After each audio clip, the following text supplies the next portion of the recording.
Excuse me if I'm a little nervous. I haven't had sex this week. I'm Devin Jones, and I'm going to argue the topic of gun control. My main claim is that more relaxed gun control laws will have two distinct advantages for California residents. The advantages being lower violent crime rates and job creation. My first supporting claim is that looser gun control laws will result in lower violent crime rates. Studies have shown that regions with higher gun ownership have lower violent crime rates. Take, for example, Chicago, which has the most strict gun control laws in our nation. Their violent crime rate is 148.3% higher than the national average, whereas Austin, Texas, being in Texas, has much more liberal gun control laws. They're more readily available. Their violent crime rate is only 17.9% higher than the national average. On a world scale, the U.S. has the most privately owned firearms of any other nation. Now, the U.S. has less violent crime rates per capita than countries such as the UK that have total gun bans. According to Richard Edwards' article, UK's violent crime capital of Europe in the Telegraph, the UK has 2,000 violent crimes per 100,000 population, whereas the U.S. only has 466 violent crimes per 100,000 population.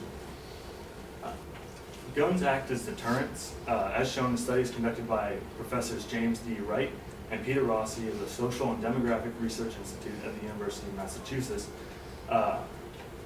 In their article, Armed and Considered Dangerous, a Survey of Felons and Their Firearms. 74% of the 2,000 inmates that they had surveyed avoid occupied dwellings for fear of being shot. 57% feared armed citizens more than police officers. 40% were deterred because they believed the victim was armed. And 34% had been scared off, shot at, wounded, or captured by an armed victim. All these together sum up that looser gun control laws, making guns more readily available for law-abiding citizens, will lower the violent crime rates in California. Now, my second supporting claim is that relaxing gun control laws could create as many as 9,640 jobs. Now, firearm companies have been leaving states that pass harsh gun legislation and moving to states that support gun rights. Some of these companies are Magpul, that's leaving Colorado. If they leave Colorado, they'll be taking 600 jobs with them. Another is Beretta, that would be leaving Maryland. They would be taking 400 jobs with them, along with $31 million in taxes paid to the state and $73 million in economic activity. Connecticut stands to lose 1,768 jobs should Colt, Mossberg, and Stag Arms choose to leave the state. Along with these, it could put in danger 7,340 other jobs that the firearm industry supports in Connecticut. In Connecticut, these companies pay $13.5 million in taxes and $450 million in economic activity. In New York, if Remington were to leave, they would take 1,300 jobs with them, along with $150 million in taxes and economic activity. Now, relaxing gun control laws could boost our economy if we created an environment that would welcome these companies to come here. The firearm companies contribute millions to local and state economies through investments in taxes, potentially $717.5 million. So when all these are considered, if we had an environment that would welcome these companies here, we would stand to gain as many as 9,640 jobs. These together would be the two distinct advantages that California residents would stand to gain should we have more relaxed gun control laws. Thank you.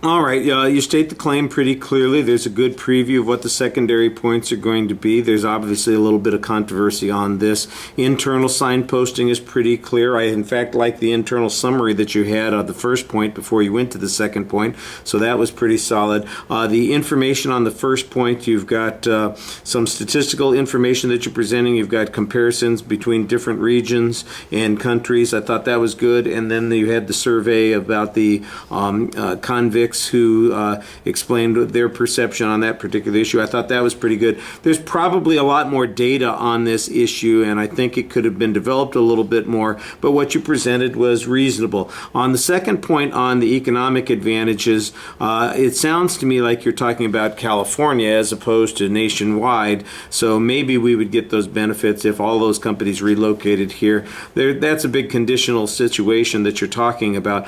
By the way, I think that you do a nice job quantifying those things, giving us some information about how many jobs it is and how much money it would be in tax revenue.